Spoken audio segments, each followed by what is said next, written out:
女人一觉醒来，他们所坐的轮船竟飞上了万丈高空，原本一望无际的大海消失不见，轮船的位置也从雷达上失踪了。所有人都慌张不已，都在想，莫不是自己昨晚做的亏心事被老天爷看到了？就在1天前，一群形形色色的人登上了这艘轮船，有位高权重的国家议员，有出来游玩的游客，也有趁机上来揽客的妓女，甚至还有小混混以及黑帮，上下阶级分层非常明显。夏娃和男友就是这些人中的其中之二。本以为这只是一场简单的旅行，可到了晚上，人性的丑陋在夜色的掩护下显现了出来，黄赌毒一一展现在画面中。酒过3巡后，几伙人盯上了年轻貌美的夏娃。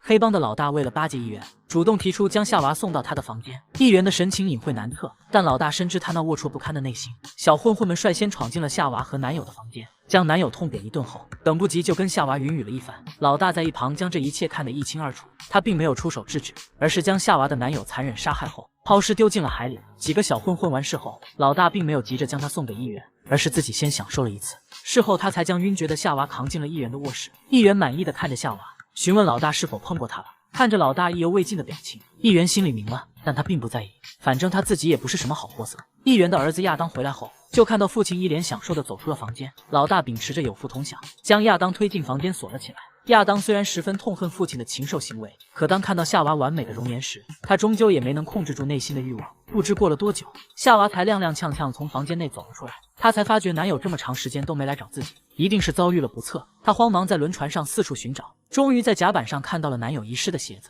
看着深不见底的大海，伤心欲绝的夏娃想要追随男友而去，一个老人及时出现将她拦了下来。第二天一早，等所有人醒来后，却发现轮船竟然升上了万米高空。遇到如此突发情况，一股强烈的危机感浮现在所有人的心头。他们不知道这样的情况还会持续多久。粮食成为了现在最珍贵的东西，人在极度饥饿的情况下会做出什么丧心病狂的事？轮船一夜之间晋升到了万米高空，食物成为了所有人唯一的希望。游客们一拥而上，准备抢走粮食，可被黑帮拥护的议员却将仓库占为己有。他们派人严守仓库，只给每个人分发了一个饭团，而他们自己却坐在床舱内大鱼大肉。这样不公平的对待势必会引起所有人的反抗，可没有人敢跟这些不要命的黑帮作对。而议员更是义正言辞地说，因为自己出力管理了仓库，那他们自然有资格吃得好一点。船长警告他们，再这样下去一定会引起暴动的。可议员丝毫不在乎，他已经做好万足的准备。如果实在没有食物吃了，那至少还有人可以吃。议员将所有人的餐食减少到了1天1餐，每个人都人心惶惶。唯一一位老人气定神闲，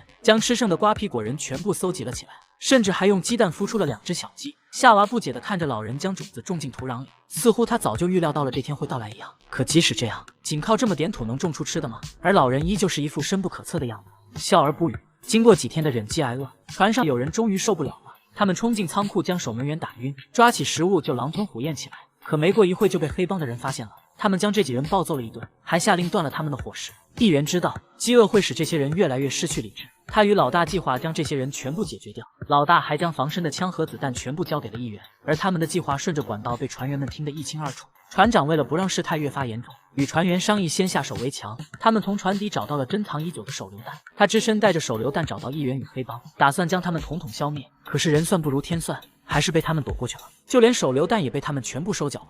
1周过去了，老人种的植物也开了花。此时夏娃突感一阵恶心，干呕了起来。老人附身听了听她的肚子，然后从一旁拿起一株刚发芽的植物。夏娃看后瞬间懂了，自己不小心怀孕了。而那天晚上的人那么多，她根本就不知道孩子的父亲到底是谁。而与此同时，议员的屠杀计划也开始了。他将游客们引诱到了仓库，然后再让人将所有的出口锁死，最后再将手榴弹扔进去。所有人都葬身在了船舱里，而那些四处逃窜的人也拼尽全力与黑帮同归于尽了。一时间，整艘船成为了人间炼狱。